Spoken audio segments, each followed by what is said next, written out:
औज़ुबिल्लाहि मिनश्शैतानिर्रजीम बिस्मिल्लाहिर्रहमानिर्रहीम। मेरे तमाम इस्लामी भाइयों, अस्सलामु अलैकुम रहमतुल्लाहि व बरकातुहू। उम्मीद है आप खैरियत से होंगे। आज आपके सामने वो ऐबदार जानवर जिनकी कुर्बानी नाजायज़ है, वो ऐब के जिनके जानवर यानी जो ऐब जिस जानवर में ये पाए गए तो उन पर कुर्बानी जायज़ नहीं। कुर्बानी ख़रीदने वाला कोशिश करे कि जहाँ वो जानवर ख़रीदता है तो ये सुने और इसको याद करें, ताकि ख़रीदते वक्त ये देखे कि आया ये इन ऐबों में से कोई ऐब उसमें पाया तो नहीं गया। नंबर एक के लंगड़ा जानवर,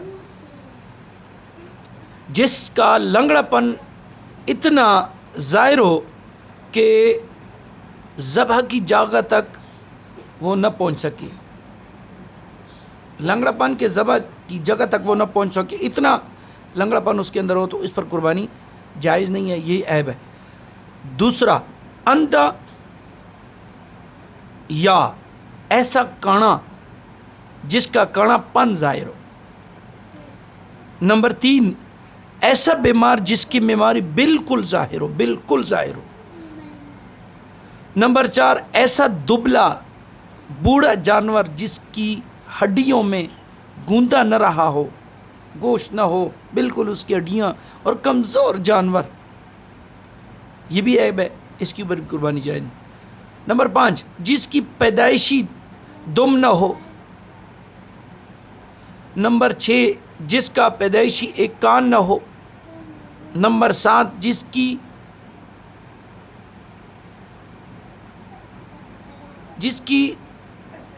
जिसका दुम या कान का 1/3 या तिहाई से ज़्यादा हिस्सा कटा हुआ हो। अलबत्ता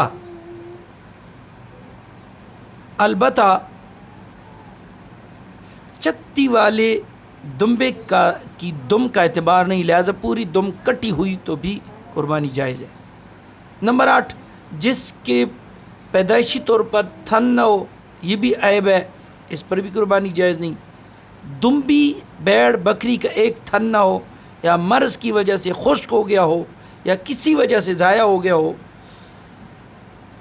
इस पर भी कुर्बानी जायज़ नहीं। नंबर 10, गाय भैंस ऊँटनी के 2 थन न हो, या खुश्क हो गए हों, या किसी वजह से ज़ाया हो गए हों। अलबत्ता अगर एक थन न हो या खुश्क या ज़ाया हो गए तो उसकी कुर्बानी जायज़ है। गाय भैंस ऊँटनी की 2 थन न हो, या खुश्क हो गए हों, या किसी वजह से ज़ाया हो गए हों। अलबत्ता अगर एक थन न हो या खुश्क या ज़ाया हो गए हो, फिर उस पर कुर्बानी जायज़ है। नंबर 11, आँख की तिहाई या इससे ज़्यादा रोशनी जाती रही हो, इस पर भी कुर्बानी जायज़ नहीं। जिसके दांत बिल्कुल ना हो, या अक्सर गिर गए हों, या ऐसे घुस गए हों कि चारा भी न खा सके, तो इस पर भी कुर्बानी जायज़ नहीं। 13 नंबर के जिसका एक या दोनों सींग जड़ से उखड़ जाए। नंबर 14, कि जिस मर्ज़ जुनून इस हद तक हो कि चारा भी न खा सके, यानी एक जानवर है वो पागल है, इतना पागलपन के वो चारा ही नहीं खा सकता। ज़ाहिर बात है, जो पागल होता है तो वो तो चारा कहाँ से खाए।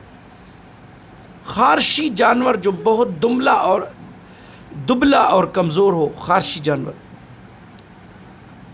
जिसके नाक काट दी गई हो, ये भी ऐब है, कुर्बानी नहीं। 17 नंबर के जिसके थन काट दिए गए हों, या ऐसे खुश्क हो गए हों कि उनमें दूध ना उतरे, ये भी ऐब है। जिसके थन का तिहाई या इससे ज़्यादा हिस्सा काट दिया गया हो। 19 नंबर के भेड़ बकरी का एक तन की गुंडी जाती रही हो। 20 नंबर के जिस ऊँटनी या गाय भैंस की 2 गुंडियाँ जाती रही हों। जिस गाय या भैंस की पूरी ज़ुबान या तिहाई या इससे ज़्यादा काट दी गई हो, इस पर भी कुर्बानी जायज़ नहीं। जलाला यानी जिसकी ग़िज़ा निजासत, कई जानवर होते हैं वो गंदगी खाते हैं, गंदगी, उसके अलावा कुछ चीज़ खाती ही नहीं है, तो उसके ऊपर भी कुर्बानी जायज़ नहीं है। कि जो गंदगी खाए उसके अलावा कुछ ना खाए, तो इस पर भी कुर्बानी जायज़ नहीं। जिसका एक पाँव कट गया हो, 24 नंबर के खुनसा जानवर जिसमें नर और मादा दोनों की अलामती जमा हो, ये भी एक ऐब है, इस पर भी कुर्बानी नहीं। अच्छा, अगला एक मसला है कि किसी जानवर के आज़ाद ज़ायद हो, मसलन 4 के बजाय 5 टांगे या 4 के बजाय 8 तन, तो चूँकि ये ऐब है लिहाजा ऐसे जानवर की भी कुर्बानी जायज़ नहीं। जिस जानवर का पैदाइशी तौर पर एक खसिया ना हो, इसकी कुर्बानी दुरुस्त है।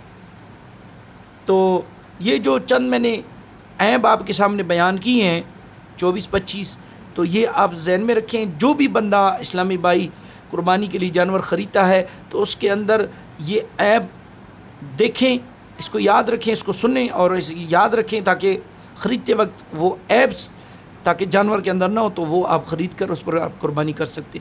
लेकिन इनमें से अगर कोई एक ऐब भी पाया गया तो कुर्बानी आप लोगों की जायज़ नहीं होगी, लिहाजा इनका ख्याल रखें। अल्लाह पाक से दुआ है कि अल्लाह में इब्राहीम अलैहिस्सलाम की सुन्नत को ताज़ा करने की अल्लाह में तौफ़ीक़ अता फ़रमाए, कुर्बानी करने की तौफ़ीक़ अता फ़रमाए। व आखिर दावाना अनिल हम्दुलिल्लाहि रब्बिल आलमीन।